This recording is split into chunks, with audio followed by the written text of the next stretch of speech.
But since the article dealt so specifically with evolution, and because that probably is my best candidate for entree into any kind of respectability, something I crave intensely in every atom of my body, I thought I would discuss it with you this evening and try and make it seem a little less absurd than my critics might make it seem. First of all, let me lay out for you the nature of the problem. Right now, the nature of the problem is finding the damn phone and shutting it off. No, the nature of the problem is that evolutionary theory tells us that we are some kind of advanced animal of some sort, and science has waged a noble struggle over the past 150 years to secure this position against all attacks by orthodox religious thinking. And yet, there is, after it's all said and done, the sense that if we are an animal, we are a very, very peculiar sort of animal indeed. A unique animal, an animal capable of language and coordinated planning, an animal not bound to a particular social or sexual style. We have monogamous human societies, polygamous societies. This is very different from animals. We have poetry, we have mathematics, we have drama, a whole spectrum of effects that is far from anything that we find in animal organization.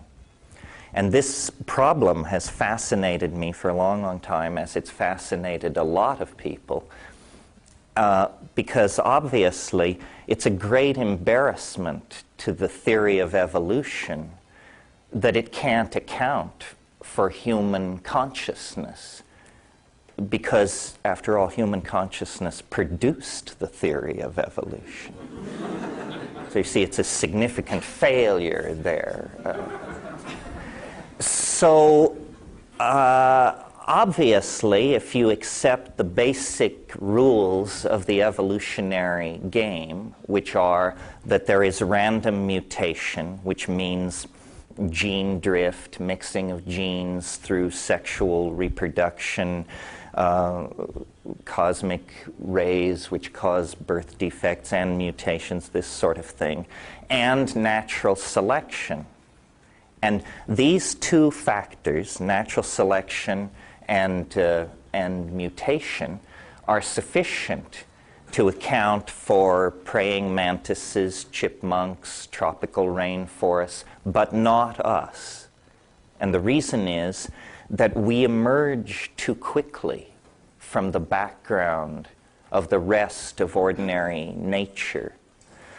In the space of about 2 billion years, the human brain doubled in size.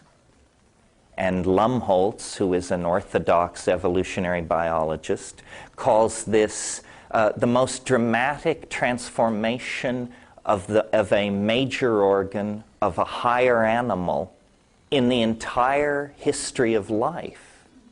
And it happened to us. It happened to that very organ that is responsible for the theory of evolution. So what extraordinary confluence of factors could have come together there to take essentially an arboreal monkey, an ape of some sort, that had been at an evolutionary climax in the canopy of the rainforest for a couple of million years. What extraordinary set of factors could then set that creature marching down the road toward, you know, Elvis, the internet, Bill Clinton, and all the rest of it? Well, you would imagine, or I imagined when I first started thinking about this, that there must be some huge edifice of established theory that we have to go up in there and blow up. Surely somebody has staked out this ground and made some kind of an argument about human consciousness. Well, in terms of science, not, or almost not. I mean, in terms of religion, it's simple. I mean, God made us from the clay of the earth. In terms of science, the best shot is pretty weak soup from my point of view. Here's what science is telling us. That when you throw something, you have to plan. Because once you let go of whatever it is you're throwing, you can no longer control it. And so because we were small and weak and hunted in packs, we learned to throw like hell at very large, onrushing, woolly fellow mammals of various sorts. And you had to plan your throw. Consequently, we developed brain capacity to do this and had enough left over to invent quantum physics, paint the Mona Lisa, invent the phonetic alphabet, philosophy, religion, and all the rest of it. In other words, it was the coordination of the hand and the eye to the throwing arm, this is what the Orthodox folks tell us, that gave us this extra brain capacity that we sort of then managed into human civilization. Well, notice that this would make the pinnacle of the evolutionary ladder the gum-chewing big league baseball pitcher. Because, you know, he can put that pill right across the plate at high speed, time after time. As somebody who learned everything they know about sadomasochism in PE class, I'm not really ready to embrace this theory. It definitely runs against my paradigm. So here, I've built another story, and it, to my mind, meets the objections, answers the question, where did consciousness come from? But instead of doing it very nicely and neatly, it raises, in the very act of answering this question, other questions, maybe more closer to home. Questions that reflect on our social organization, our politics, how we treat each other in the here and now, even with implications for the future. But we'll get to that. For the moment, let me just run through this for you. There's a sort of a basic situation that all theories of evolution have to come to terms with. And this is that our remote proto-hominid, primate, ape ancestors developed in Africa. If you have a non-African theory of human origin, and there are such things, but the evidence is strongly against you. If it were stock, I'd sell. The evidence is pretty strong that whatever happened that brought us out of the animal body, it happened in Africa. Well, all animals tend to, and plants for that matter, tend to reach evolutionary climax and occupy a niche and stabilize in that niche. Cockroaches, ants achieved this hundreds of millions of years ago and have not changed greatly since. Most of biology is this iterative occupation of a climaxed niche. Very little of biology is the pushing forward into radical new forms, new species, still rarer, new genera. For that, there has to be disruption of some sort of the environment. And it can be the meandering of a river or an asteroid strike or the retreat of a glacier, something which creates open land. Well, for 5-6 million years now, the African continent has been slowly drying. And 3 million years ago, it was covered by rainforest at the equator from east to west. And that was the environment of the human ancestor types. They were canopy dwelling, they were fruit eating, they ate some percentage of insects, composed their diet. They had a pack signaling repertoire that was fairly complicated by animal standards. And there they were, happily living in the canopy. But Africa began to dry up, and they came under nutritional pressure. Now, simpler animals, insects, for example, when their food source is withdrawn, they usually buy the farm. They don't have much flexibility of diet. If you've ever tried to raise caterpillars into butterflies for your children, you know that if you give the caterpillars the wrong leaves, they just can't make any sense out of it and they die. More advanced animals, when confronted with dietary pressure or disappearance of ordinary food supplies, before they give up the ghost, they will experiment with other food sources in the environment. Now, the reason this isn't normally done is the reason animals are conservative in their food choices, it's thought to be a way of avoiding mutational influences in the form of tertiary chemicals, toxins, viruses, and things like this that would be in unusual foods. One of the things that accompanies our acquisition of consciousness is gastronomy, the appreciation of flavor, the approach to food that makes it an art.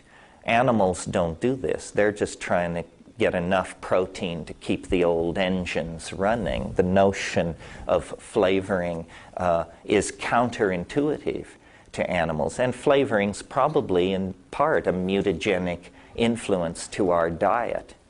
When our remote ancestors came under environmental pressure, their environment was shrinking, the rainforest was being replaced by grasslands, and nutritional pressure, their ordinary diet of fruit and insects was being restricted, they began exploring this new environment of the grasslands.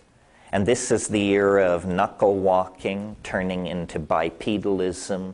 It's the era of the coordination of binocular vision, so forth and so on. There was a paper published recently which anticipates my point, but I can't wait to hit you with it. A paper published recently about canopy-dwelling monkeys who only leave the canopy for the acquisition of one particular food. And the food they will come to the ground for and risk predation is mushrooms.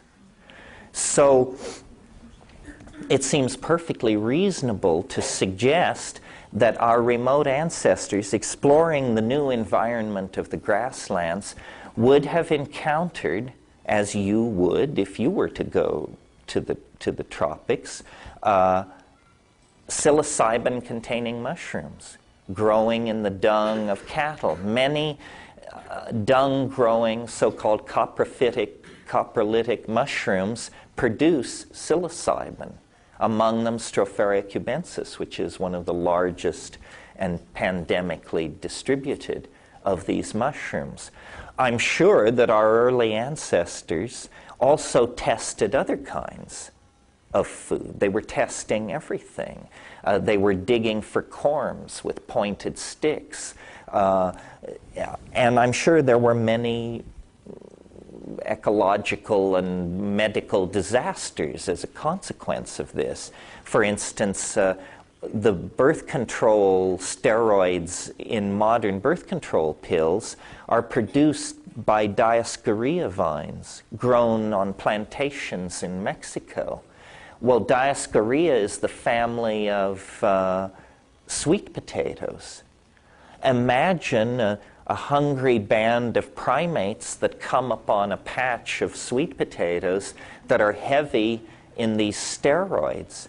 It would raise holy havoc with their reproductive cycle. It would interfere with menstruation, ovulation, lactation, fertility, and,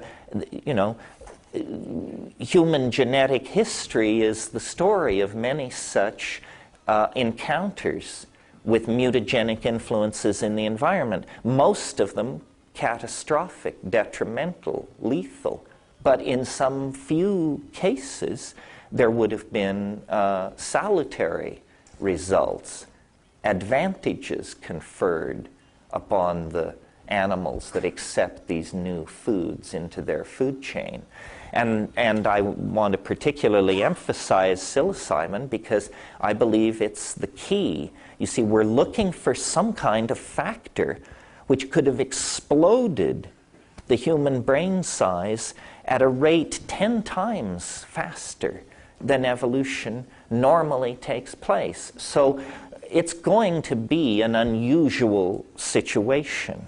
Perhaps the need to throw a boulder a distance accurately, or perhaps contact with an unusual food item or drug-containing plant. But it was something unusual. If it weren't unusual, it wouldn't have taken this planet 1.5 billion years to bring forth its first intelligent species. Well, so let's look at psilocybin then in a little more detail.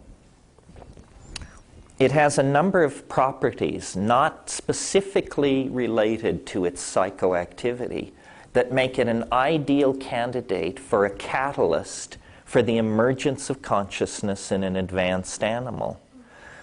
First of all, and at the early stage of human invasion of this new grassland environment, proto-hominid invasion, I should say, we were testing foods. We would certainly have tested this food.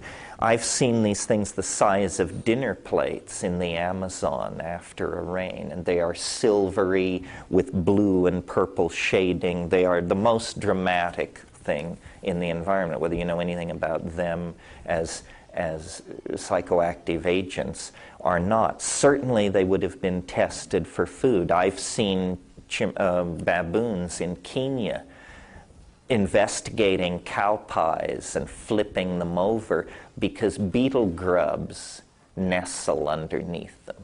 So cow pies are a natural vector for hungry baboons, so that everything is in place. It's trivial to suggest otherwise, I would maintain.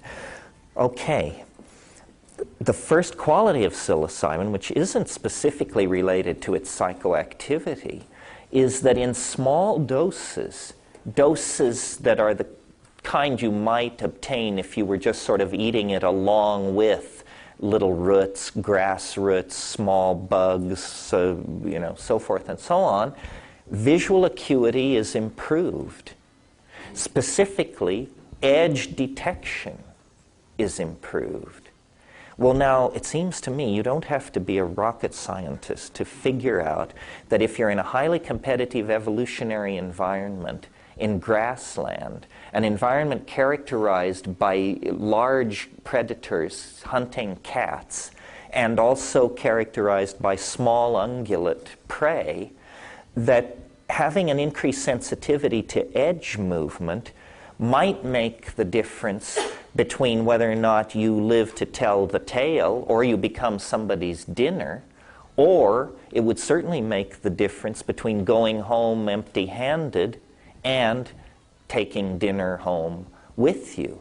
So a factor which enhanced edge detection on those animals accepting that food supply into their food chain, they would have a slightly increased chance of evolutionary success as opposed to the non-psilocybin members of their group.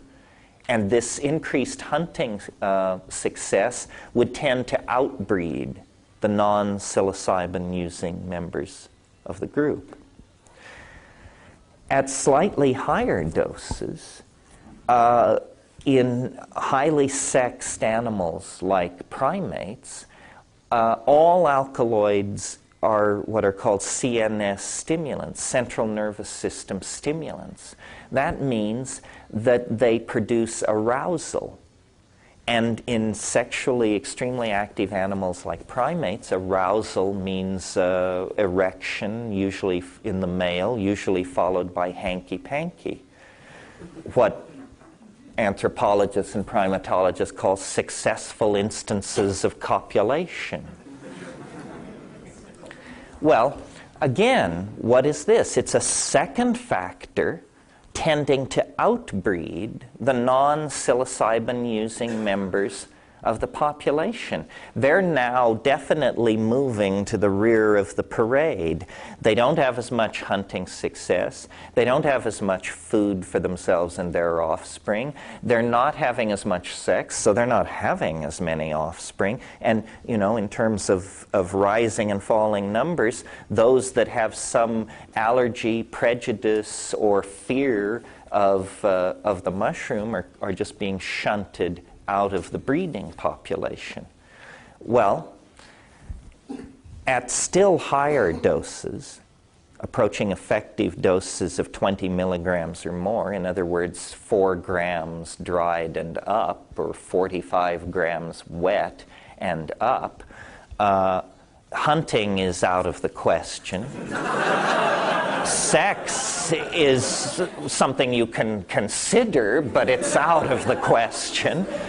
And you are basically nailed to the ground in a state of mind which we, for all of our sophistication, our logical positivism, our superconducting supercolliders, and all the rest of it, haven't a clue as to what it is, what it means, what its implications are. The full-blown psychedelic experience, of which we can only speak in terms of religious hierophany, epiphany, apokatastasis, and all those other great Greek words, ataraxia. You know, in other words, we like it, but we don't understand it. And it is, therefore, the basis for religion. Well, so right there, you have a 3-step process driven by nothing more than hunger and curiosity that leads remote primate ancestors to a confrontation with what Rudolf Otto called the wholly other, the holy, the numinous, the transcendental.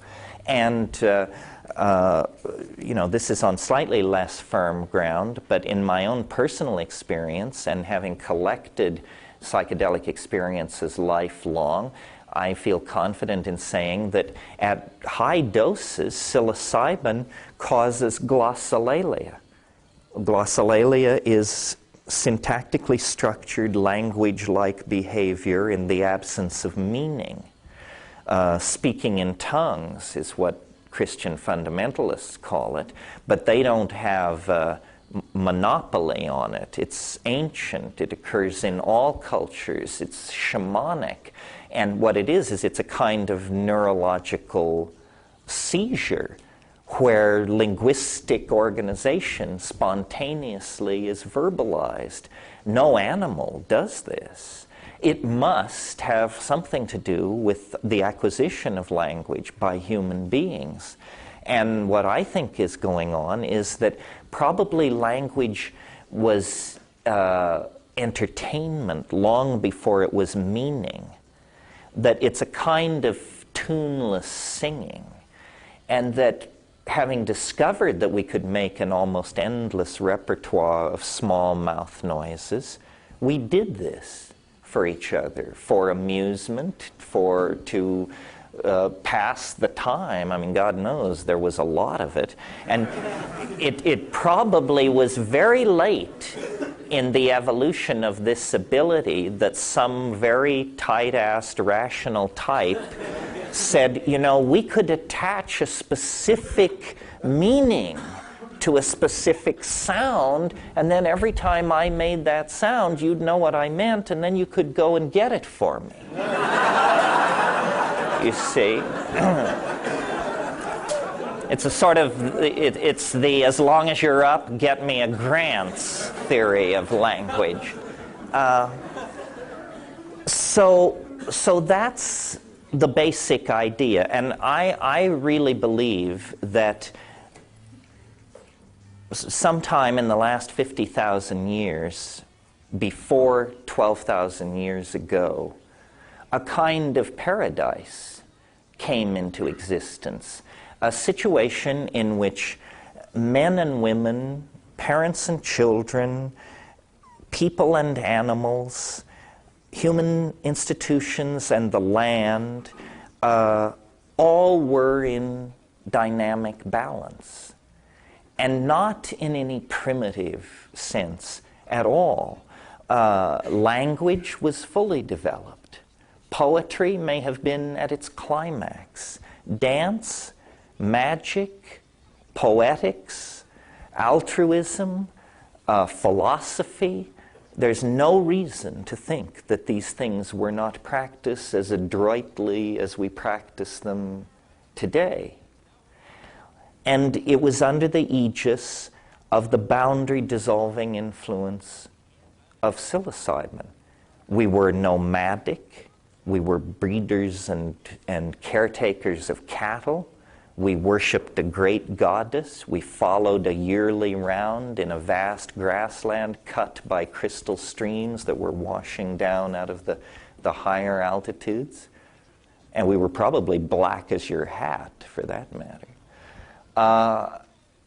And it was great. Well, if it was so great, what happened? Well, the very forces which created this situation, and you will recall what it was the drying of the African continent, forcing us out of the trees, forcing us to change our diet, forcing us to accept a dung-growing mushroom. And there were other factors forcing us into consciousness as well. When we became omnivorous, the first form of consciousness is having the point of view of your prey. Predatory animals have the highest form of animal consciousness, big cats, but it's a consciousness of the exterior world. Psilocybin forced us beyond that into consciousness of the imaginal world, the world of the imagination inside our heads. What happened was the mushroom faded. The climate changed. What had been everywhere became seasonal, moved into the rain shadows of mountains, became the prerogative of a special class of people called shamans, who were like the designated hitters for dealing with the hyperspace of the mythos.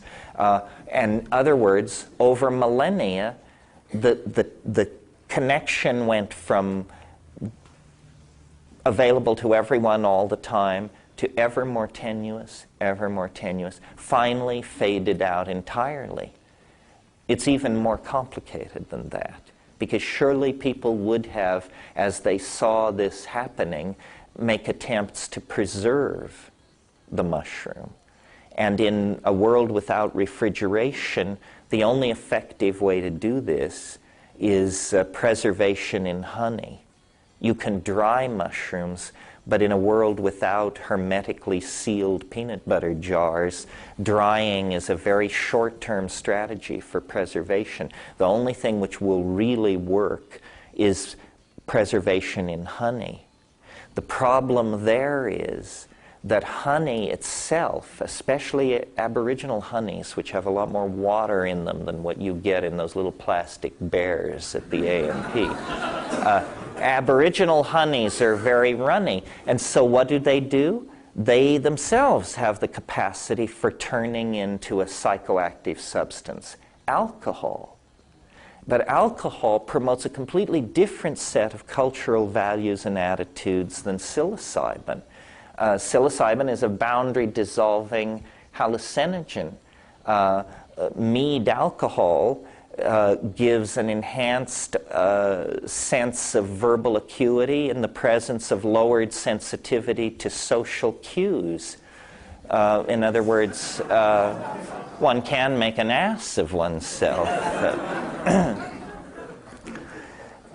But now I want to backtrack for a minute. I will return to this thing about the loss of the mushroom, but there's something that I want to go over with you that's really important in all this to me. And that is, this isn't simply the story of how an intoxicant promoted consciousness, and then we fell into history by losing that intoxicant and went on to other intoxicants with consequences to be evaluated. It's that, but it's more, because psilocybin had a very, very peculiar effect over and above what I've mentioned so far. And it is this over and above effect that makes my theory so controversial and so and academics, I think, so phobic of it, because it rips open a whole can of worms. And this is the problem. All primates, clear back to squirrel monkeys and old world monkeys, all primates form dominance hierarchies.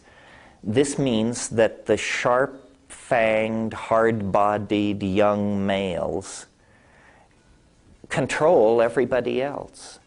The women, the elderly, the sick, the children, homosexuals, everybody finds their place somewhere in this dominance hierarchy run by these dominant alpha males. We are no different. We also, as we sit here this evening, operate under this kind of a social organization. I mean, we complain about it, we analyze it, we are aware of it, but we live under it. It's how it is.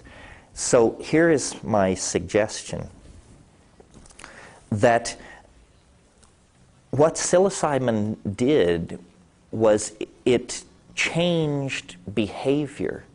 It interfered with primate behavior.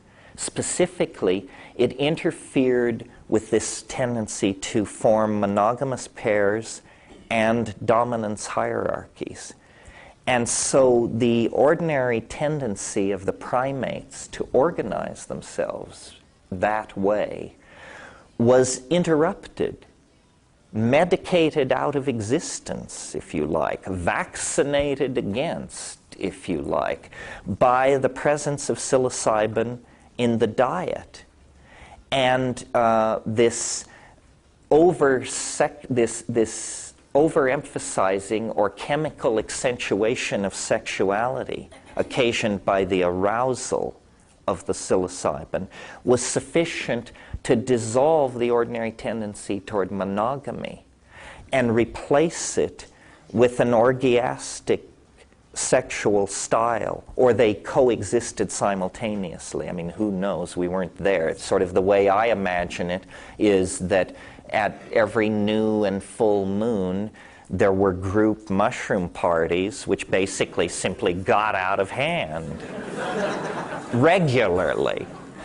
And so the monogamous pair bond would be under pressure, if not completely eliminated. Many cultures have this, even to this day. I mean, in a sense, Mardi Gras is a festival where the rules are dissolved, and nobody is supposed to go to their spouse the Monday after and say, you know, was that you I saw dressed as Marie Antoinette? And because, you know, the rules are, there is permission to break the rules, and many societies do this. The result of an orgiastic style like that is men cannot trace lines of male paternity.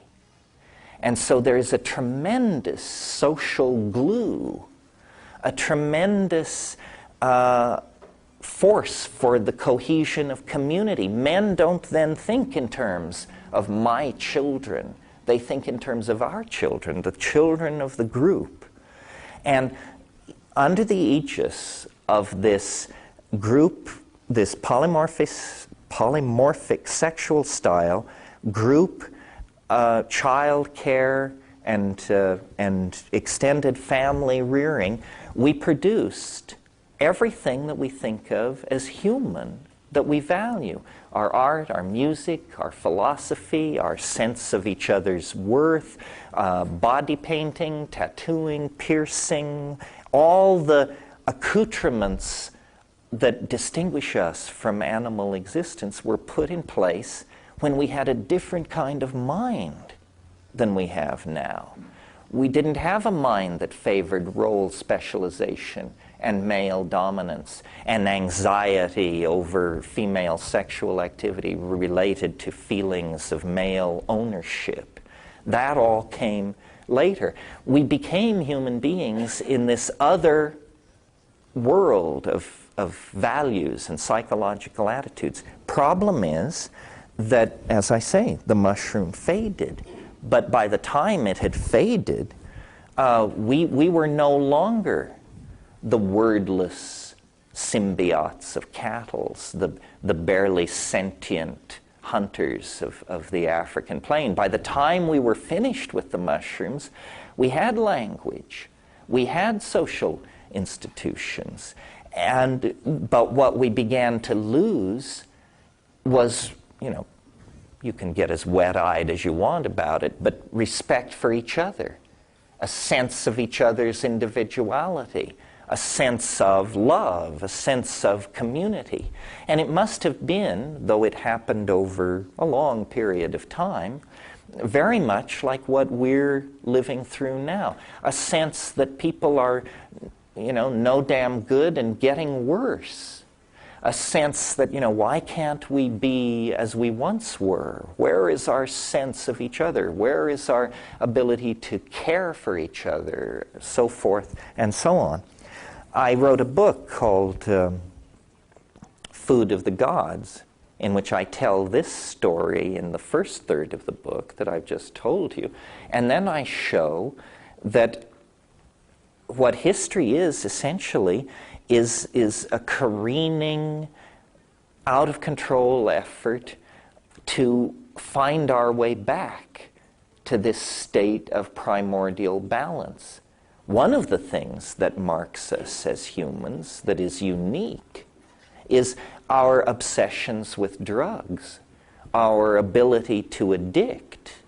We addict not only to substances, we addict to each other, we addict to ideologies, Marxism, Christianity, skinkism as practiced in Washington, whatever.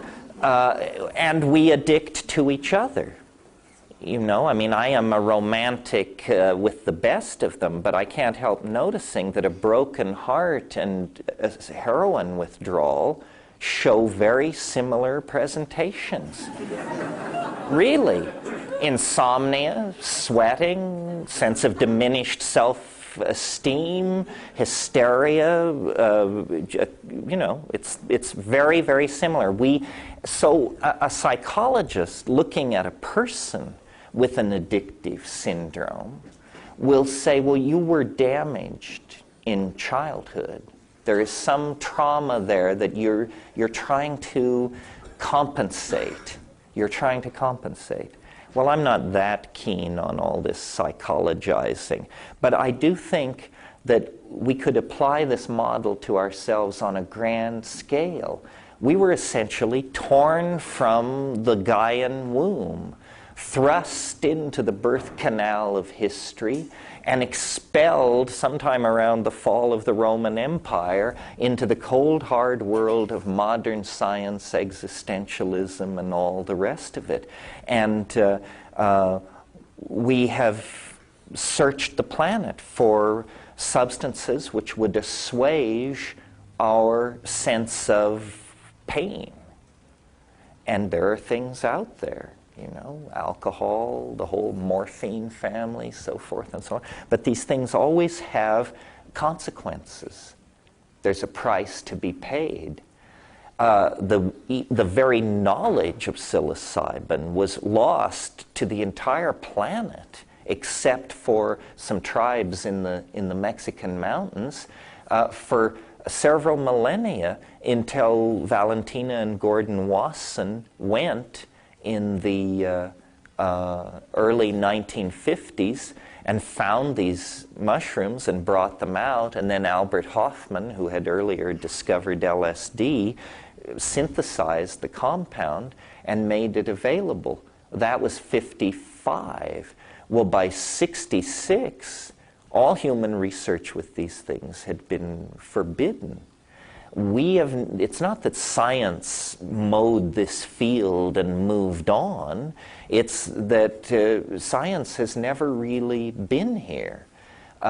We haven't looked at the implications of diet on early human evolution. We don't have a theory for the evolution of consciousness of any consequence, and yet, the factors I've laid out for you, increased visual acuity, an impact on sexual and social behaviors, a triggering of glossolalia-like phenomena in the presence of a boundary-dissolving psychedelic experience. These are catalysts sufficiently dramatic that, inculcated into a cultural style, I think they explain a great deal about where we came from and who we are. Now, the irony of all of this is that we live in a society that has made practically any discussion of this illegal. Certainly, if I were to end this lecture by handing out doses of psilocybin, I would be gently taken by the elbow and led away forever. The Western mind is particularly phobic of this subject. I mean, we have bent our laws so that people can jump out of airplanes in the pursuit of thrills, so that they can bungee cord off major highway bridges and freeway overpasses. So concerned are we to fulfill society's need for thrills. But this is something else. It provokes all kinds of alarmed reactions, and perhaps you believe unfairly. I think that when you examine the situation, it's possible to understand very clearly why this is such a social issue. Because what these things do, if you look, and now I'm slightly broadening my wrap to include other psychedelics besides psilocybin, but psilocybin is certainly true in all cases. What these things do, if you had to generalize 100,000 psychedelic experiences, the ones where people thought they were God, the ones where people had to be taken to the ER room and have their stomach pumps, all of them, if you generalized, what these substances do is they dissolve boundaries. They dissolve boundaries. If you love it, you'll love it. If you hate it, you'll hate it. But that's what they do. They dissolve boundaries. Now, the reason this provokes a lot of social anxiety is because all societies are about the maintenance of boundaries. It doesn't matter whether you're, a stockbroker in New York, a Zen monk in Kyoto, a Hasid in Jerusalem. Your society is held together by boundaries and definitions, and anything which dissolves those boundaries and introduces relativity into cultural modeling is felt to be threatening, because we like to believe that our reality is somehow sanctioned, that this is how it should be. But in fact, that's just a cultural judgment. All cultures think that their culture represents a sanctioned reality. It doesn't. It just represents the current download of their linguistic enterprise. At the core of the Western anxiety about boundaries is something that we are very proud of, that we believe we invented. We call it the ego. Sometimes we call it the democratic individual. We say no Eastern society could have produced this. We took this from the Greeks, we perfected it through the Romans, we brought it up through the medieval period. John Locke and Thomas Hobbes and all those folks fixed it up for us in the 18th century. Thomas Jefferson ironed out the wrinkles, and modern America is the shining example of what you can do if you empower the ego, the citizen, the individual. We want nothing of tribalism, still less of collectivism, and God forbid, nothing whatsoever to do with communism. See, all these things set us going. But in fact, the ego is appropriate only to a certain point. I mean, yes, we need egos, so that when you take someone to dinner at a reasonable restaurant, you place food in your mouth, not their mouth. This is what the ego is for. It tells you who pays.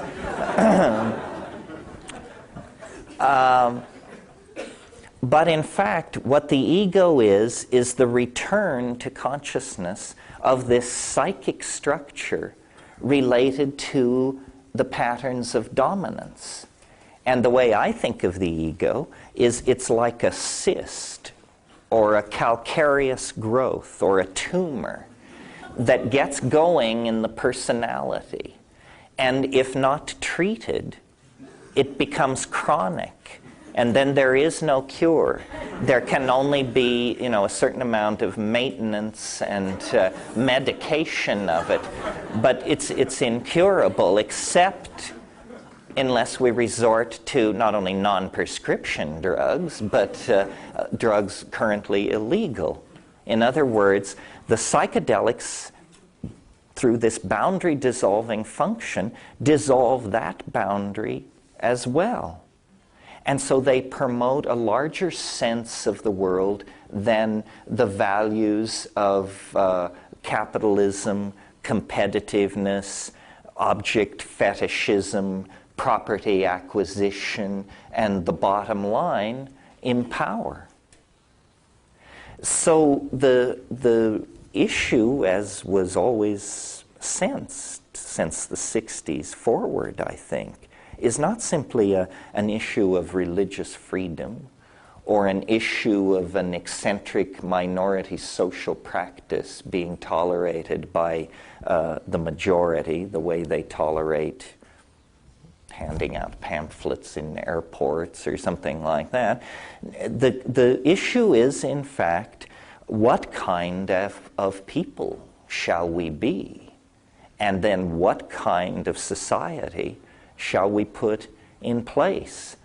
And that's why my theory of evolution is not simply a dry footnote on an issue that involves anthropologists, primatologists, and biologists, but it turns into a political issue because our unhappy, addicted, ego-driven condition has become not simply the source of our own unhappiness. That was bad enough. But now it's the source of great discomfort and dislocation for all life and human society on the planet. We are out of control. We are basically severely addicted to things and cannot stop ourselves. And we know, or we should know, that there is not enough petroleum, heavy metal, so forth and so on, in the planet to give all the thing addicts all the things that we know they must have in order to be happy. We have spread this intellectual virus from pole to pole, to Turkmenistan and Borneo, to the upper Amazon and to the Tajiks. Everybody wants kids, you know. Everybody wants the pause that refreshes. What are we going to do about this? Well, so far we've been treating it like an endless garden party. There's no serious plan on the table to deal with this at all.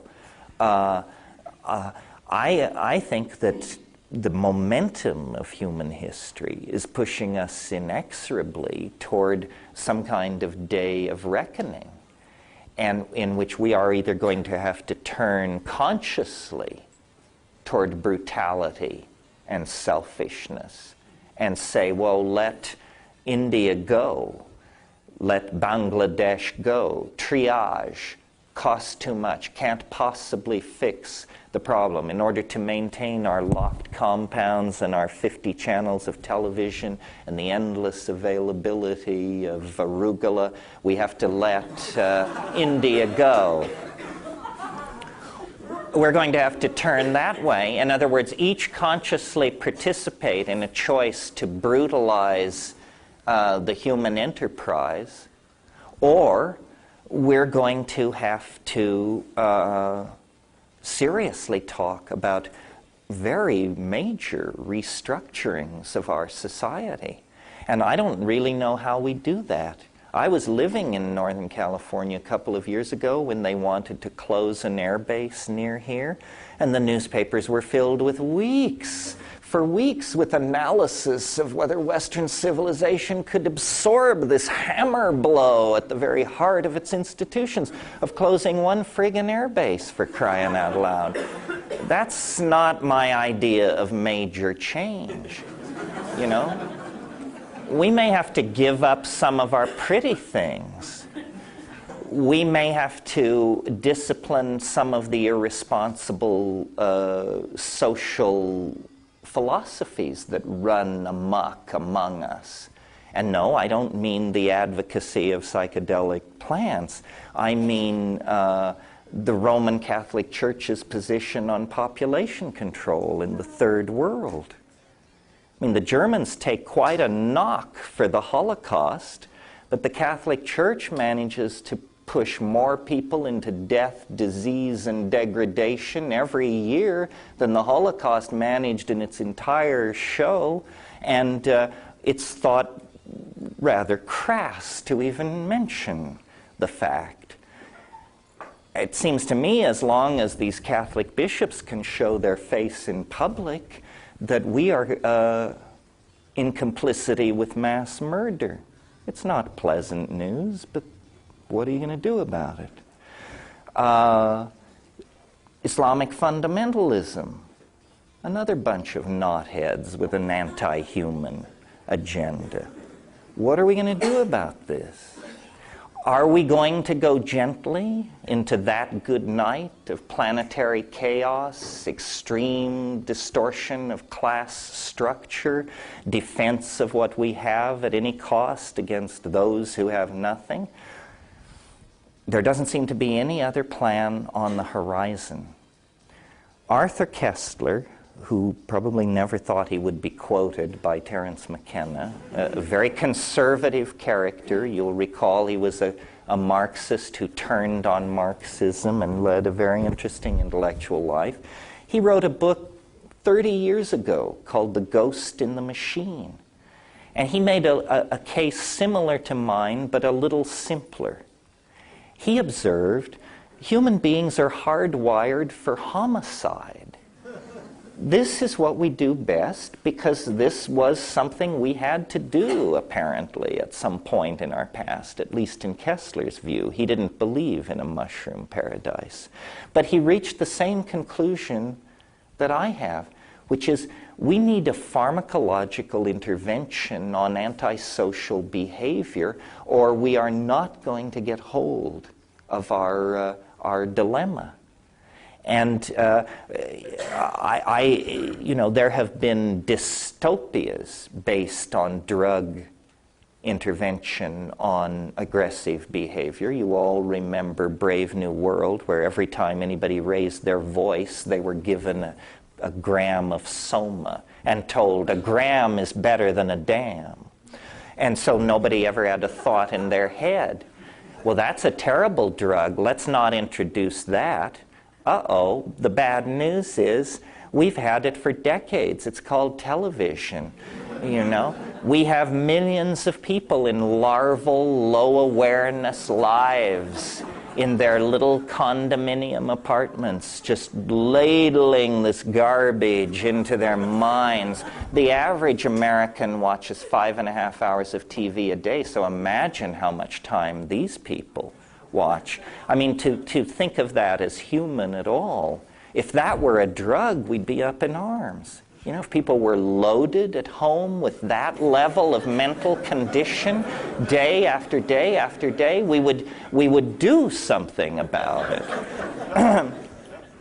So I can't propose a grand solution, but I do think that it is pregnant with implication that here at the end of the 20th century, with all of these problems hammering down on us, the news comes from the rainforests and the deserts that these Aboriginal people, while we made the descent into history and got the top quark and planted the flag on the moon and all that, they kept the faith. And they have a materia medica, a toolbox that can carry us back into a connection with the planet. Now, the question might be asked, why do you have such overwhelming faith in what is, after all, a substance, a drug? I mean, don't psychedelics just cause you to see pretty pictures and patterns and tally up your gains and losses, and then you come down and that's it? And the answer is no. What is mysterious here, and I mentioned it in the early part of my talk, what is mysterious here is this thing we call the psychedelic experience. Those people nailed to the ground around the campfires 50,000 years ago, they didn't know what it was. And when we go in there, armed with our Heidegger and our Husserl and our Wittgenstein and our Merleau-Ponty, we don't know what it is either. There has been no progress in 60,000 years in reducing the psychedelic experience to a known quantity. It is as terrifying, as awesome, as ecstatic, as irreducible to us as it was to them. Well, what is that? As secular people, we rarely experience religious awe, especially of the uncontrollable sort.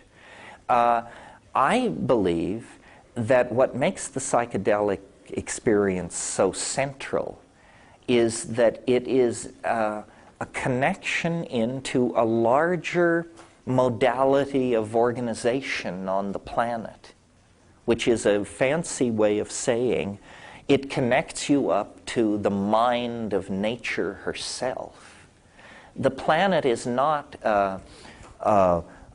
just a hodgepodge of competing species. That's the old evolutionary model. That's been obsolete for decades. The new evolutionary model is that where we see species, nature sees only a gene swarm, genes moving at various speeds, being transferred around, a large percentage of them by sexual propagation, but a large percentage of them by asexual and vegetative propagation, and still others by more exotic methods of propagation, such as go on in the fungi and the bacteria. The world is a gene swarm. And people like Lynn Margulis and James Lovelock have been suggesting for years that the Earth is a kind of thermostatic self-regulator. Well, if you carry that idea far enough, thermostatic self-regulator is a way of saying a kind of computational engine, a kind of computer, a kind of mind, a kind of mind. The Gaian mind. The reason those mushroom-eating, orgiastically behaving people worshipped a great horned goddess, the reason they imaged the numinous other as feminine, was because they had a connection into a kind of overarching intelligence that they instinctively and intuitively felt to be feminine. And we retain this in our languages as the idea of Mother Nature and the femininity of the land and so forth and so on. But it's just become a distant metaphor to us. I think our intelligence is a source of toxicity to nature and discomfort to ourselves unless our values are based on planetary values, are linked to the values of the rest of nature. And that means we need to fit ourselves more appropriately into the scheme of things by limiting our numbers, by limiting our extraction of natural resources and toxification of the environment. We need to realize that there is a hegemony of life on the planet, not necessarily a hegemony of intelligence. Intelligence is not a license to trample. The proper role of intelligence in a planetary ecology is that of gardener, caregiver, and maintainer of balance. Well, so where do we go, and what do psychedelics have to say about that? Well, I believe that psychedelics show us something which capitalist, consumer, fetish-oriented society doesn't want us to know.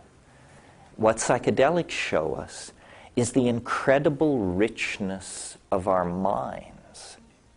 That you, little you, can produce more art in a 20-minute burst of hallucinatory intoxication than the Western mind has produced in the last 500 years.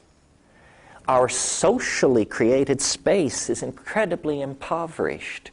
You know, we have Picasso's contribution and Pollock's contribution and everybody's contribution, but it altogether is as nothing compared to the richness that resides in each one of us a half inch behind your eyebrows.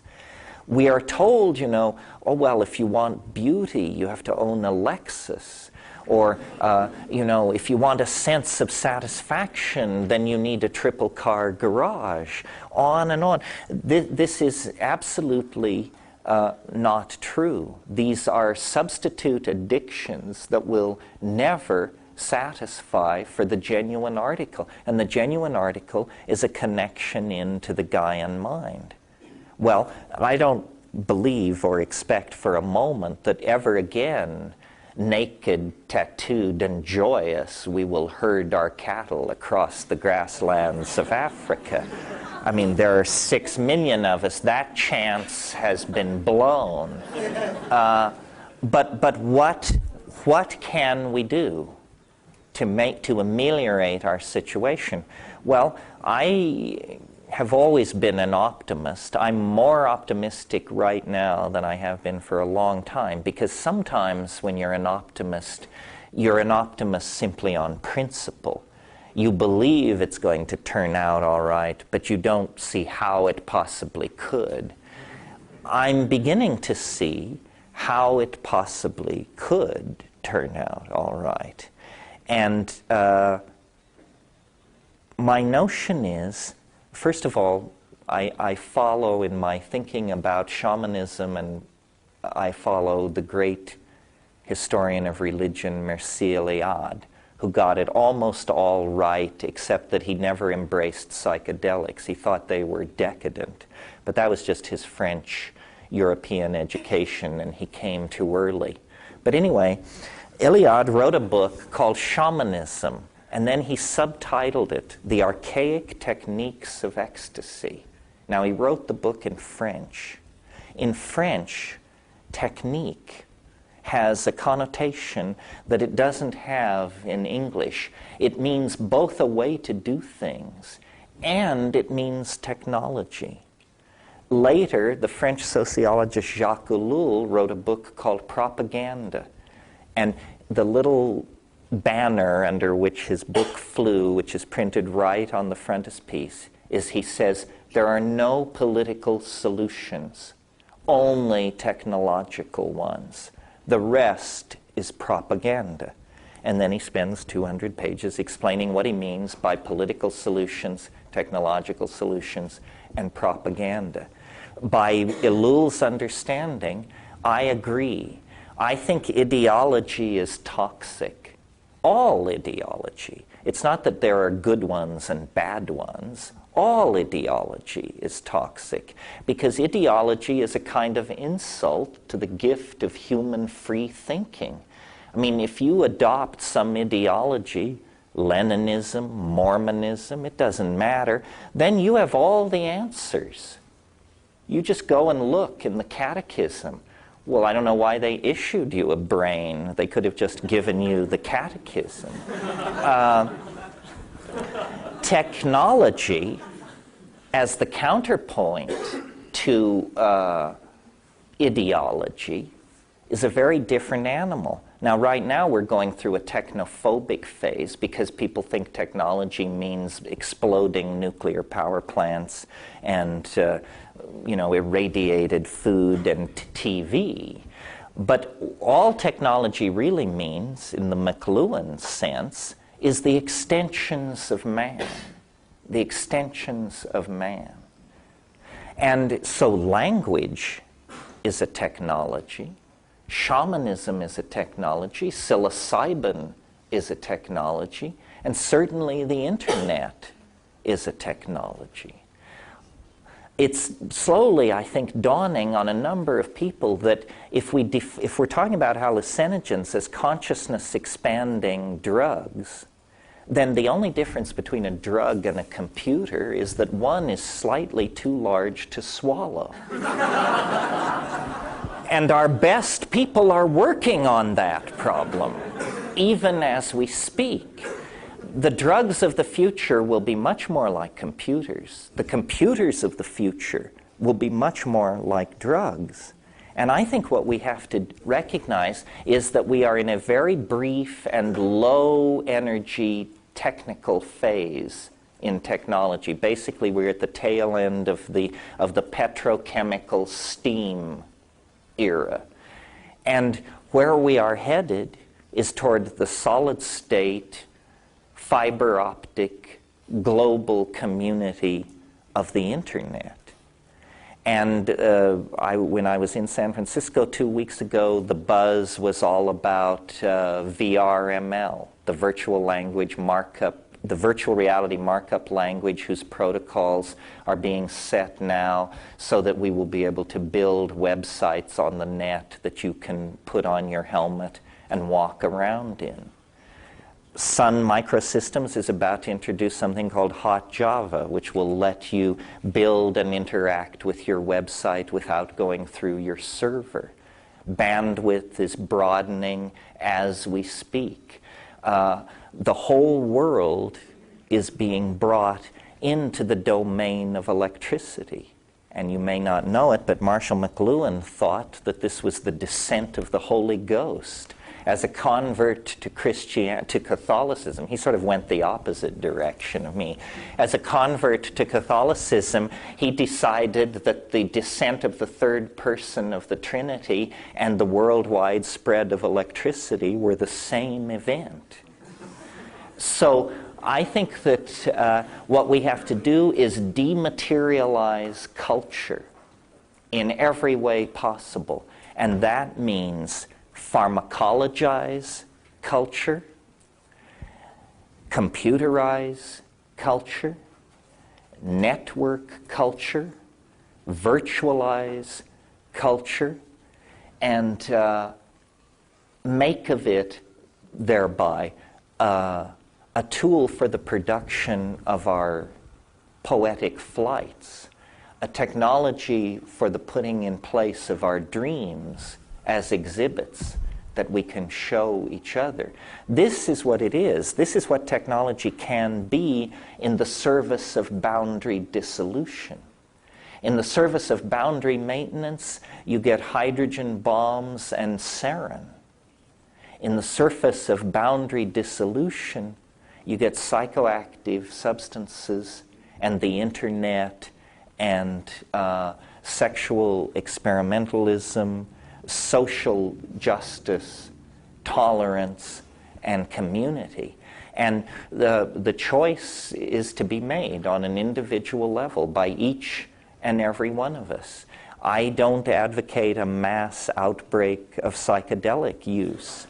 I think these things are a private matter. They are the only thing comparable to them in our human experience is our sexuality. And that's a private matter. How we define it, how we express it, how we act it out, who we do it with, what we think about it, and what we choose to say in public about it is all in our hands.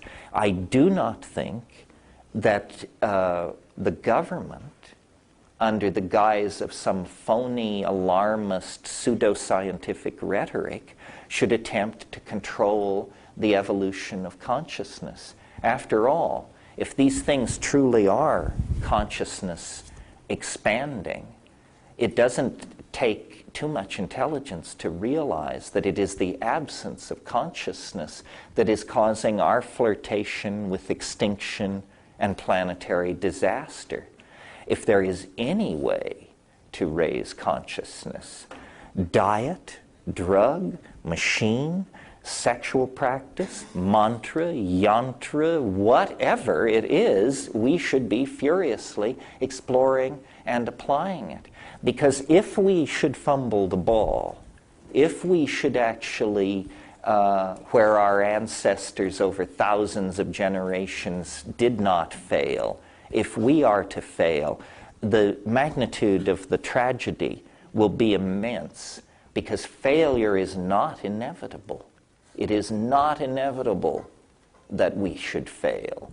There are ideas, personalities, technologies available right now which, if honestly explored and implemented, could rescue the human enterprise from the disgrace that hovers over us.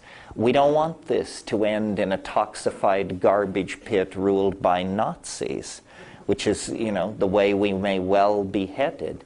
The Gaian mind has always been there. Nature originally, through the plants and shamanism, provided the tools for us to access this incredible natural database. Through the vicissitudes of history, previous generations lost the key in Western society. Since the 1960s, the key has been refound. It's a matter of great social controversy. It's a matter of great risk to those who take it, how they will be viewed by their peers. But there is no longer, ignorance is no longer an excuse.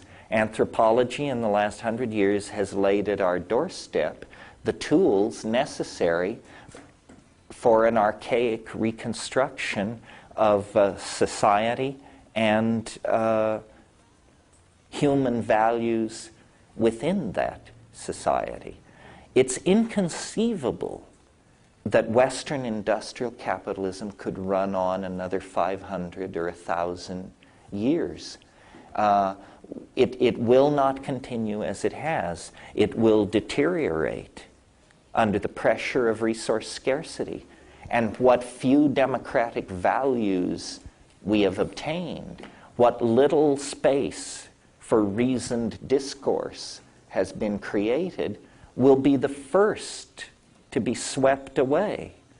So it's very, very important that people take back their minds and that people analyze our dilemma in the context of the entire human story, from the descent onto the grassland to our potential destiny as citizens of the galaxy and the universe. We are at a critical turning point.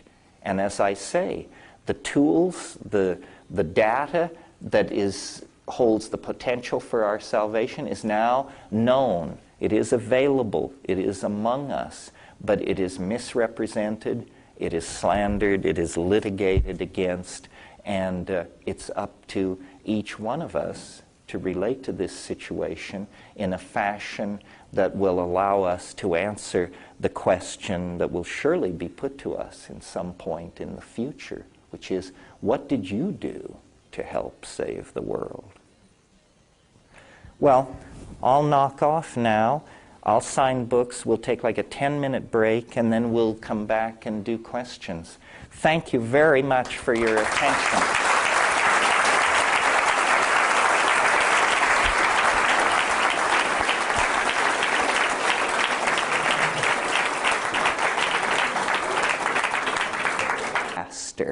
And that, in fact, what we're involved in here at the end of the 20th century is some kind of accelerated forward escape into transformation.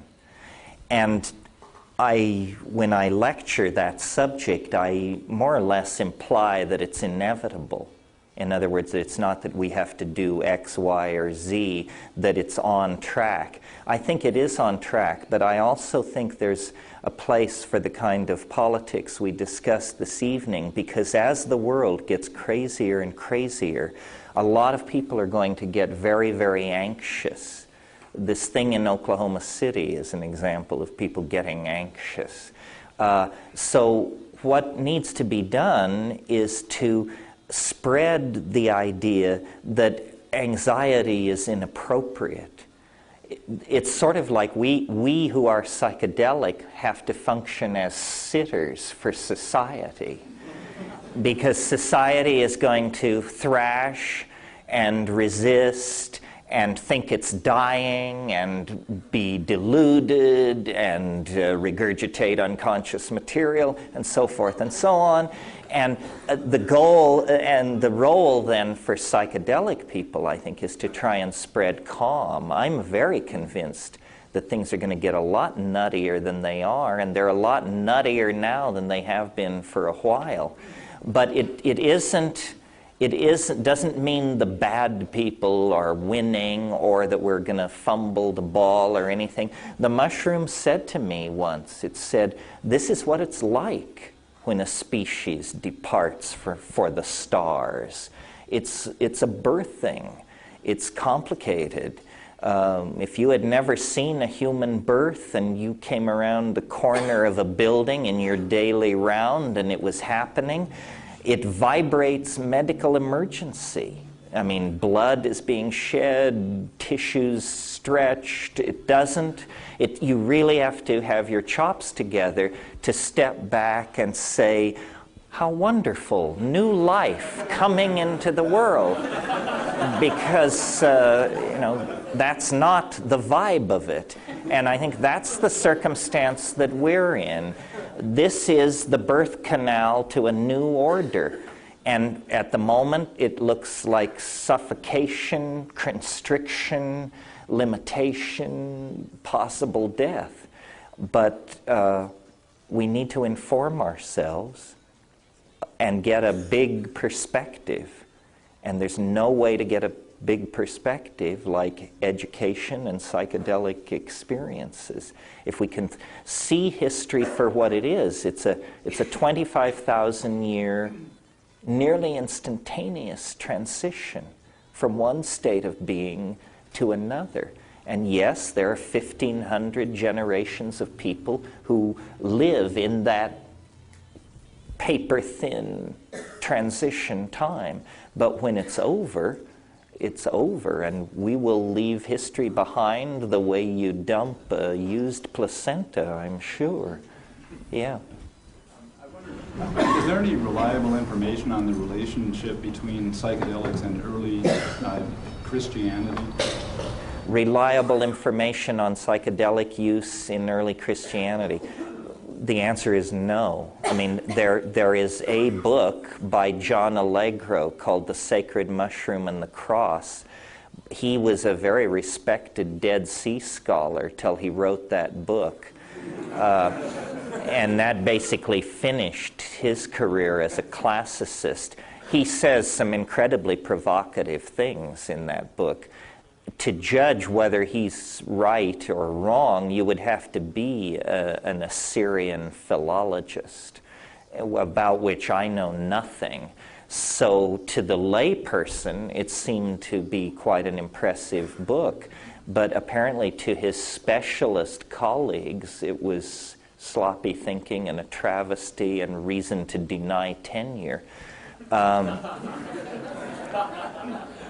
St. Augustine was a Montanist before he was a Manichaean before he converted to Christianity. And he mentions that Manichaeans forbade the use of mushrooms, the eating of mushrooms. It doesn't say the use of mushrooms. But the ancient Middle East, we don't know very much about psychedelic sacramentalism. It may have been there. It may not have been there. Absence of reference is not proof of absence because of cult secrecy and other factors like that. We do know that or we feel we're on firmer ground in saying that the Greek mystery religions emphatically probably were psychedelic, especially the Eleusinian mysteries, the mysteries which were practiced on the plain outside of Athens every year for over 2,000 years. And everybody who was anybody in the ancient world made the journey to Eleusis to celebrate the greater mysteries, which were celebrated in September. Interesting approach to psychedelics there. You could only legitimately participate in the mystery at Eleusis once in your life. So imagine if you had a single high-dose psychedelic experience under ideal conditions, in other words, in darkness, under the care of experts, and then the rest of your life you had to sort it all out based on what happened that one evening. It was extraordinarily powerful for the ancient world. Eventually it was destroyed. Alaric the Visigoth, who was a barbarian, but that didn't stop him from being a convert to Christianity. Alaric the Visigoth burned Eleusis on his way to North Africa to burn other things. Yeah. I was wondering, Terence, if you'd had a chance to read The Emperor's New Mind by Roger Penrose, I think.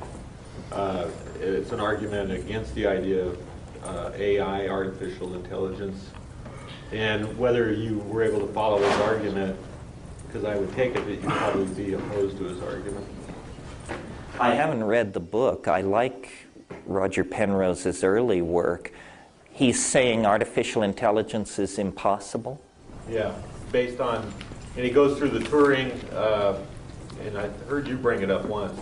The Turing test. The Turing test for artificial intelligence, and he also brings in the incompleteness theorem. Oh, Gödel's incommensurability thing. Maybe a little on that. A little Gödel, please. In 2/4 time. Well, I don't have a particularly strong opinion one way or another on AI. I certainly think computers can be a lot more intelligent than they are before we settle the question of whether they can pass the Turing test. You all know the Turing test is this test. Alan Turing was a mathematician. He figured it out during World War II, and it's basically if you call X on a telephone and you can't tell whether X is a person or a machine, then X passes the Turing test. And every year they have Turing tests where judges converse by telephone with computers and people and try and decide which are the computers and which are the people. And It's still pretty easy because the people exhibit exasperation, incorrect information, misinterpret the question, so forth and so on.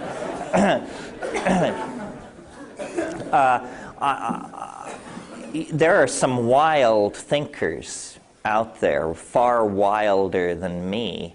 If you want to read a wild book, read Hans Moravec's book, Mind Children, The Future of Human and Artificial Intelligence.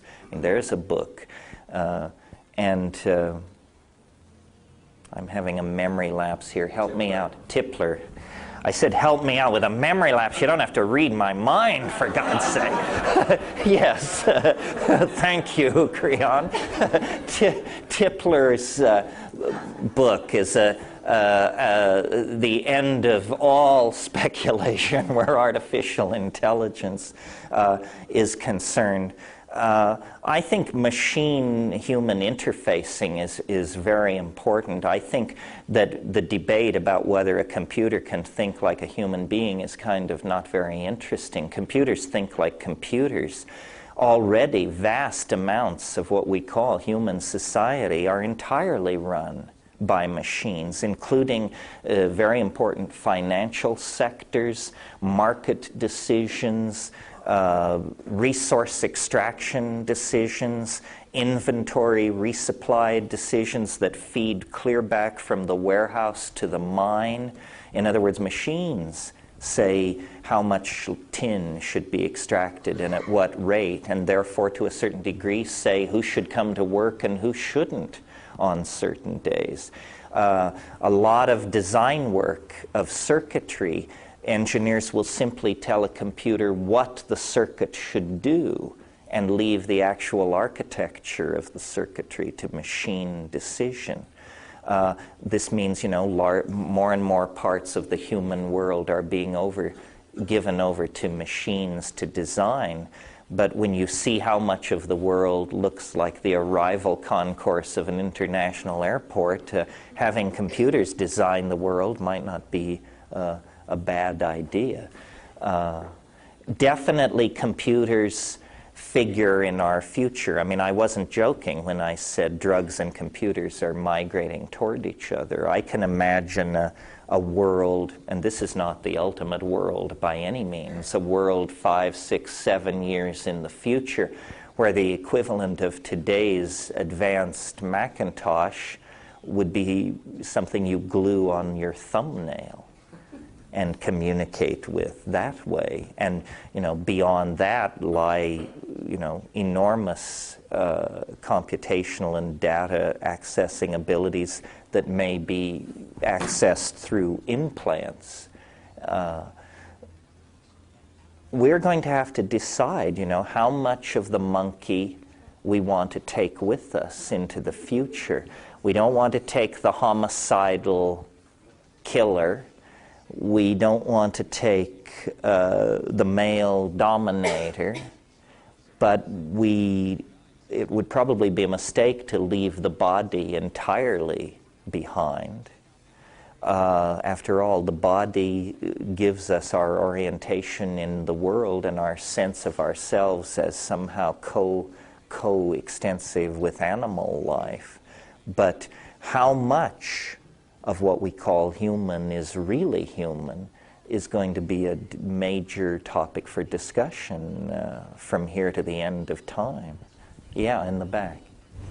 2 questions on ecstasy. Number one, what's your take on MDMA, and what's the optimum grams to take to achieve sexual ecstasy? Sexual ecstasy on ecstasy? Oh, on mushrooms. Oh, I see. Well, first about MDMA. Well, there is no doubt that from here to the end of time, whether it be 18 years or 1,000 years away, science is going to produce more and more psychoactive drugs. There are psychoactive drugs on the shelf now, waiting for human testing and government approval around the world. We cannot explore the brain, we cannot explore neurochemistry without these drugs being a natural consequence of this program of research. MDMA is a cyclicized amphetamine like MDA, like mescaline, which is a naturally occurring compound of this type. In the hands of a skilled psychotherapist, MDMA leads to conflict resolution, insights into relationships, this sort of thing. I'm not entirely convinced that it's the silver bullet for these conditions. Every drug that has made its way onto the alternative culture scene has first billed itself as a love drug. That's an unfailing market ploy to get a drug to the forefront of public attention.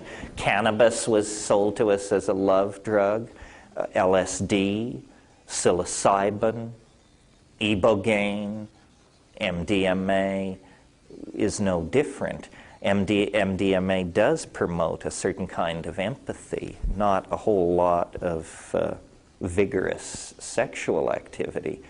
In terms of what dose of psilocybin leads you into a sexual rather than a visually acute or visionarily ecstatified situation, I would say for a 145-pound person, probably 2 to 3 grams is this agitated, sexually active, or if no sex is happening, maybe dancing and drumming. In other words, thoroughly aroused, busy, active dose. As the dose rises, activity slows, and finally you just want to sit down, and then finally you just want to lay down, and then you're into the other phase. Behind you, there was another question. Yeah, I was going to say that John Lilly has an interesting kind of speculation about the future possibilities of solid-state entities in his autobiography, The Scientist. But I was really curious if you have anything to say or you know about the credibility of the author William Cooper, who wrote a book called Behold a Pale Horse. Do you know that book? This is the flying saucer debunker. Conspiracy theory ever. And isn't he the one who said that he was the CIA guy for a long time? Highly placed in naval intelligence. Well, this is slightly off the track, or might seem to some people to be slightly off the track. I don't know William Cooper's book. I regard that whole flying saucer thing as a civil war in a leper colony. But I do think, having been, like probably most of you, very interested in flying saucers from the time I was a kid, and I grew up when it was all happening.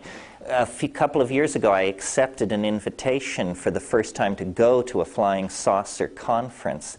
If you've never been to one and you're interested in flying saucers, go. You will have more insights into the phenomenon in a conference like that than in 10 years of studying it, because what's perfectly clear is that these people are self-selected for gullibility. And it's not their fault. It's just that the ticket through the front door is, would you believe this? Would you believe this? I think probably what happened, historically speaking, is that, in 1947, when the first UFOs were seen, it was a weird world. The explosion of the atom bomb, the work toward the hydrogen bomb, people didn't know. Einstein and Truman and all this, they didn't know what it really meant. If they thought that it is conceivable that the solar system is monitored, and it is conceivable that this is the switch which turns on the monitor and brings attention. I mean, they were in awe of the atom bomb, and they realized they were tampering with cosmic forces.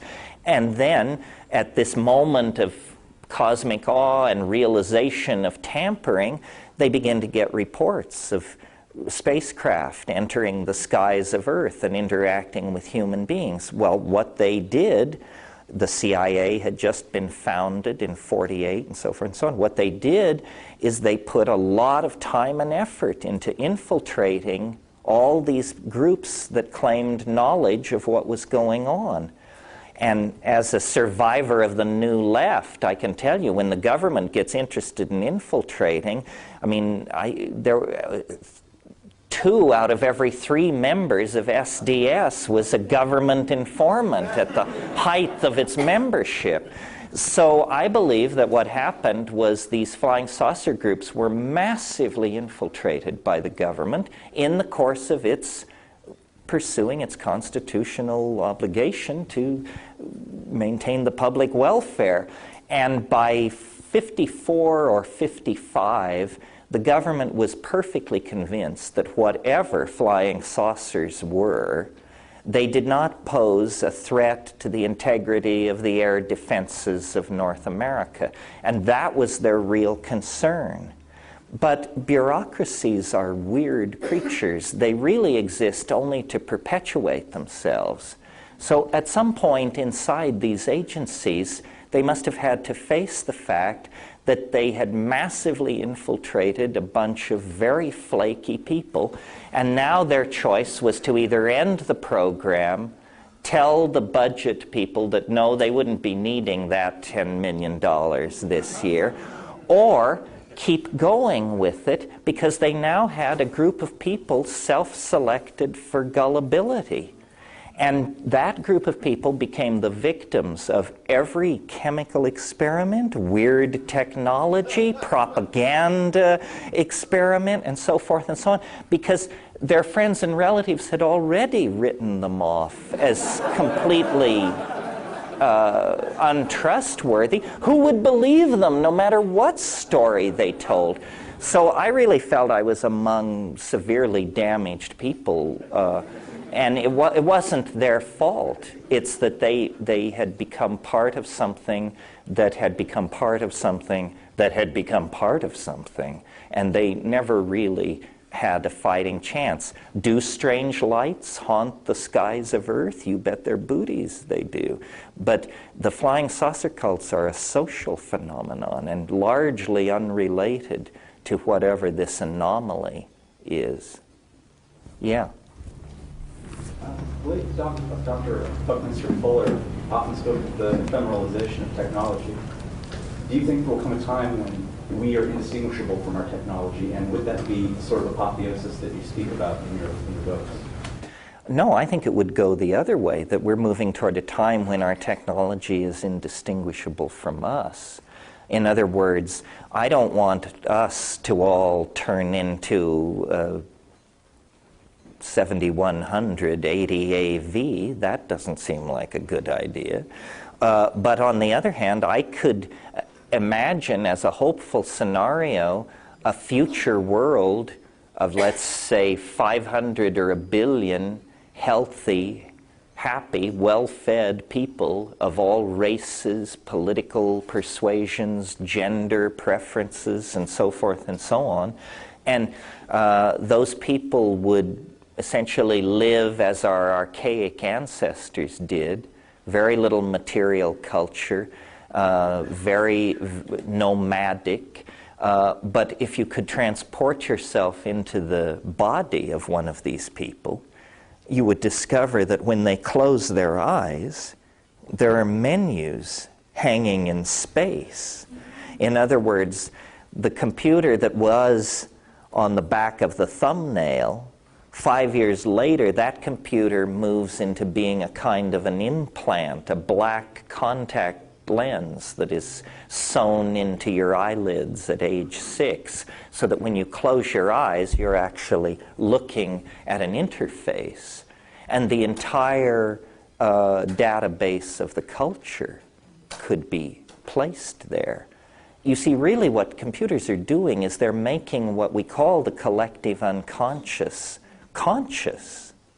All data, all images are potentially accessible through the network.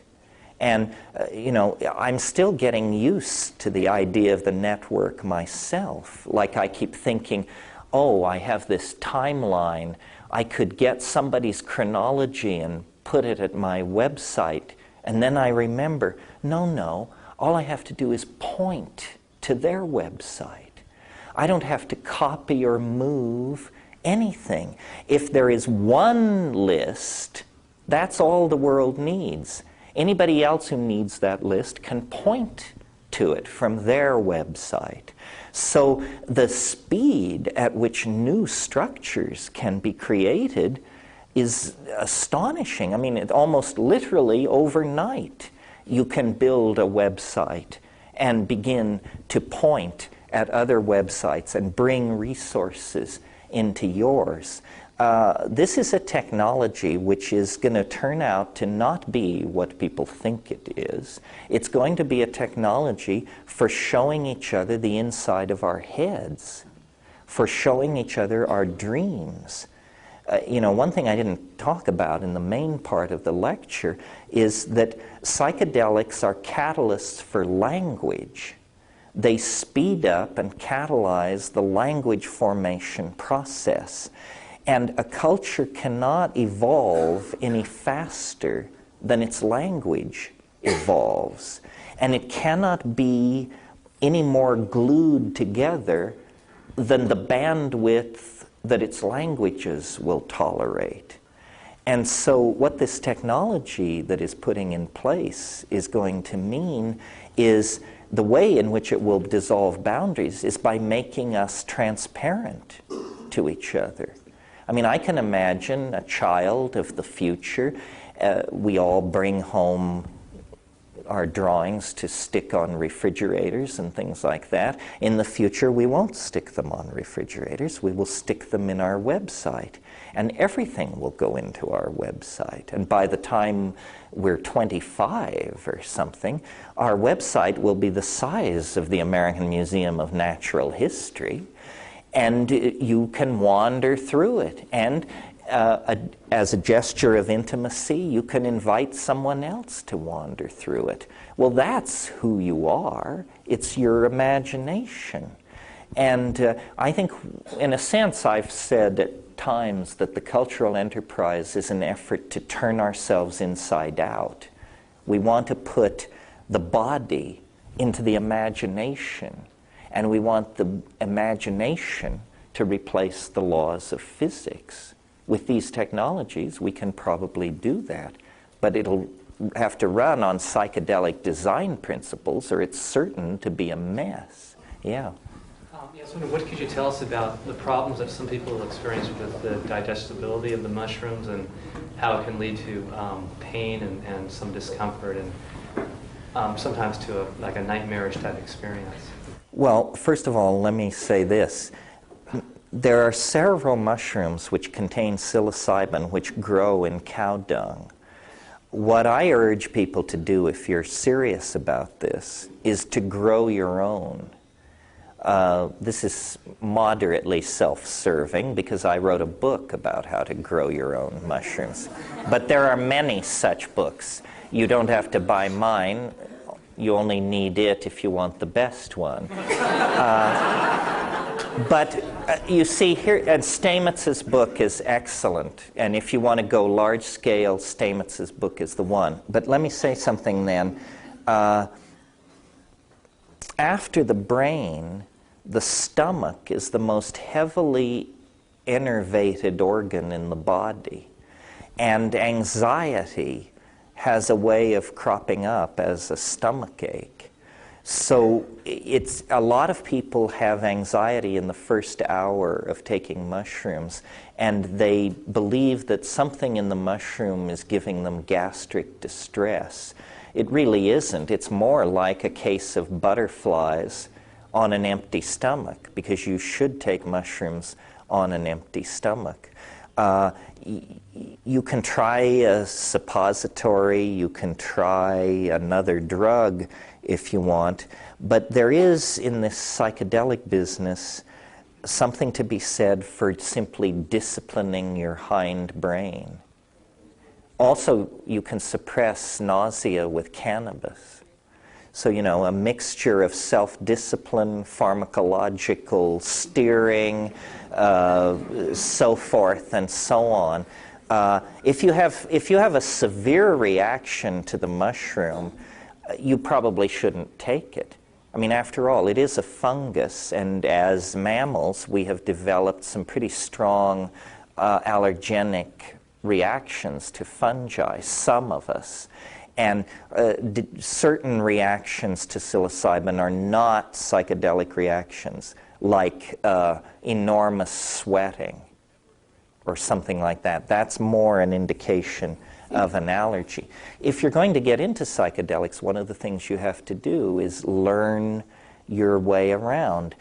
Psychedelic sophistication doesn't mean you took everything there is in combination with everything else there is at high doses with your friends at rock concerts. It means that you figured out what worked for you and then really put the pedal to the metal, Yeah.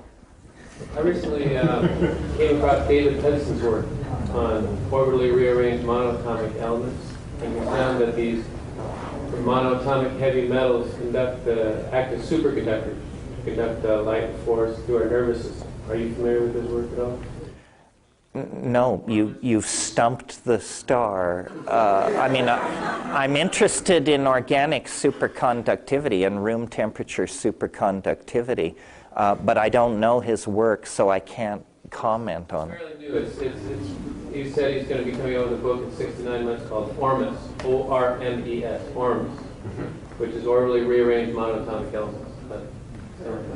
I'm sure it will find its way to my desk. Now all these hands. Oh, he should be the guy, you tell me. All right. How much of our consensus reality do you think is based on inexorable physical laws, things that aren't of our own creation, and how much, if any, is subject to change without notice, simply based on a consensus belief of what should be or what is going to be? Well, this is sort of where I'm at. As you were asking the question, my tendency would be to say none, that none of our reality is based on inexorable physical law. But I only want that to be true. I'm not sure it is true. Whitehead he had this thing about what he called stubborn facts. And he said there are some stubborn facts, and you can cut your philosophy any way you want, but if you don't take account of the stubborn facts, you'll have a problem. A lot of reality is made of language. How much, I'm not sure, but my hope is that a great deal is made of language. Rupert Sheldrake, who's a good friend of mine, and we sort of think along the same lines, he believes that there are not inexorable physical laws, that there are just very old habits. He would think of the speed of light as a very old habit.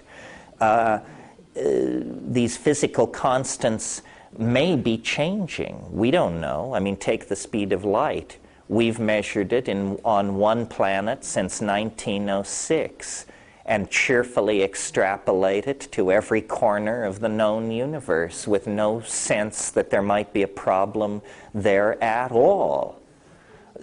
Yet, if you're a critic of this, you can look at the speed of light as measured from 1906 and you will notice that the values have been slowly going up.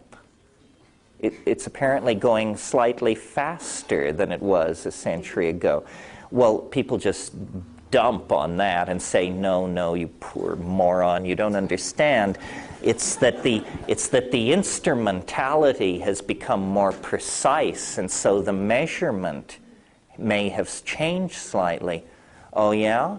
Well, it seems to me in that case the points should cluster. How come the more recent ones are faster than the earlier ones consistently? In other words, it's not that we're getting measurements which cluster around a value, it's that we're getting measurements which are going out this way, toward faster. I think language is the key to making reality. I think our language is a very weak language. Computer languages may be more powerful, VRML or mathematics. But I believe the world is made of language. That's the magical belief. But then the challenge to that belief is, okay, wise guy, so how come the world isn't the way you say it is? Well, that's ungenerous. I think because it doesn't work quite like that. Consensus is set by societies, by millions of people. Reality is a phenomenon of many linguistically operating subsystems. Maybe if you and I were stranded on a desert island, we could get a reality going. We probably could, but it would surely be shattered when somebody showed up to take us home again. Over here. Why were primates the only ones that use the mushrooms? And secondly, is there any written documentation of this mushroom paradise? The documentation, well, there wouldn't be anything written, of course. It's earlier than that. But the documentation, it is well known that the Sahara was wetter in the past. Even as recently as Roman times, Pliny called it the breadbasket of Rome. And we know that human populations were out there. In the Tassili plateau of southern Algeria, there are rock paintings, rupestris paintings, that show shamans with mushrooms sprouting out of their bodies and in their hands. So we have mushroom use, we have evidence of mushroom use at the era of the great horned Paleolithic goddess. The presence or absence of monogamy and polygamy is debatable.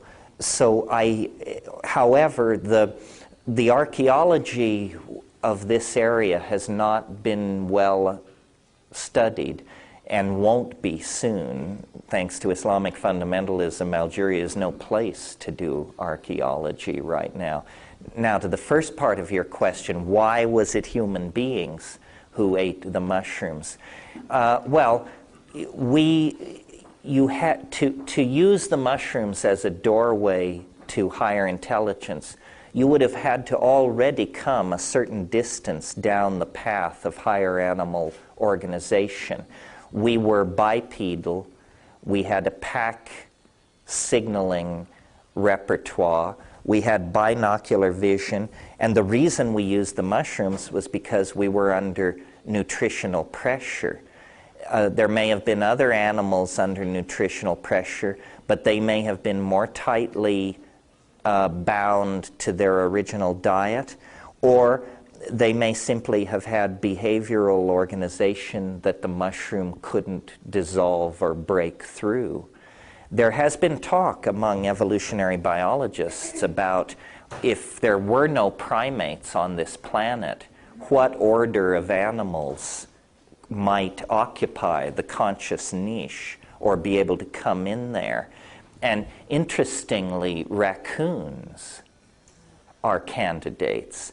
Raccoons have well-positioned eyes. They have a very complex hand. And years and years ago, I used to grow mushrooms, and I grew them by my own method, naturally, in jars.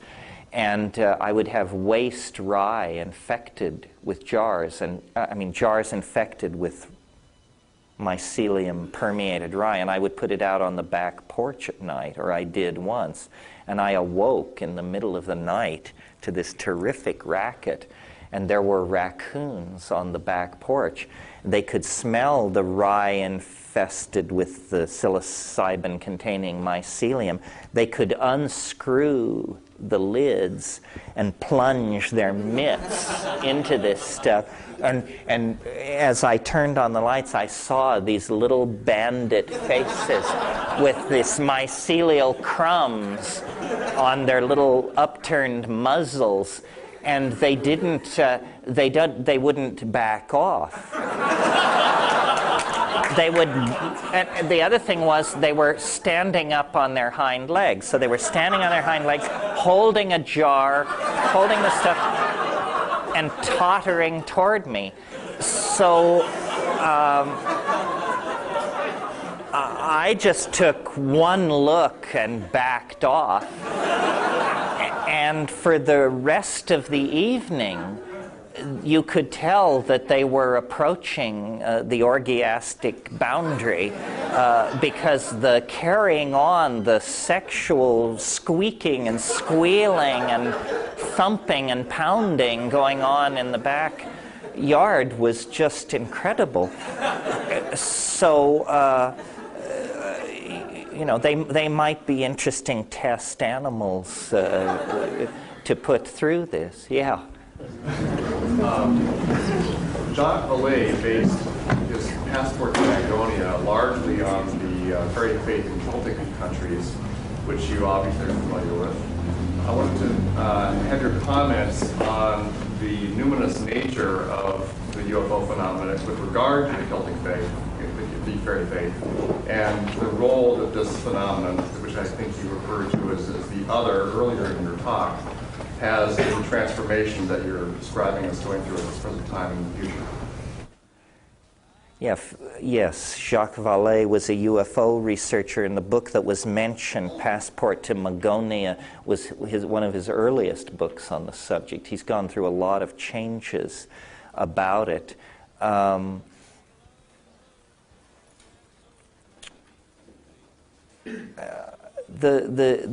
numinous, I think what's going on is that in a sense there is leakage from the future. This is a broad subject and it's late in the evening, so I'll give it to you in headlines. But basically science takes the position that nature is without purpose. In other words, nature has no goal. Nature proceeds forward according to the unfolding of chance and necessity. But I don't believe this. I think nature is an engine for the conservation of novelty, and that nature's purpose is to generate ever greater novelty. And that in fact history is the dawning realization that we are about to descend down a very steep novelty sink, as it were, into immense amounts of novelty. And this is why we image the other in the 20th century as the extraterrestrial, because out of the unconscious comes this image of the other as the extraterrestrial. I think we are in the presence of what I call the transcendental object at the end of time, and that religions call it the Messiah or the Maitreya, secularists call it utopia, millenarians call it something else, mushroom enthusiasts something else, but that we are in the presence of the transcendental object at the end of time, and that it casts an enormous reflection back through history, especially recent history. But any person encountering this backward moving shadow of the transcendental object will attempt to interpret it in cultural terms that they can relate to. So if they happen to be a French peasant in the 11th century, they will assume that it's the Virgin Mary. If they're a sexual scientific rationalist in the 20th century, they will assume it's a spacecraft of some sort.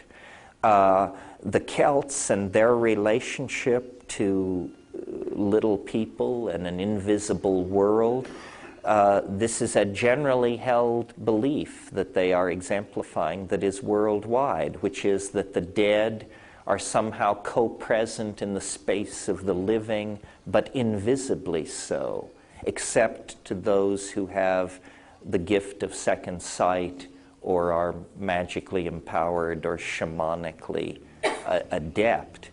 the last thought I should leave you with this, and it's an adumbration of this question, but it also has deeper implications. The model that you're usually given of the psychedelic experience is a religious model, that the mysteries of religion, Hindu, Buddhist, or something or other, are somehow illuminated by this boundary-dissolving experience. My model is a little different, a little cooler, and I think a little more formal, and it's this: that consciousness is an omnidirectional threat detection response.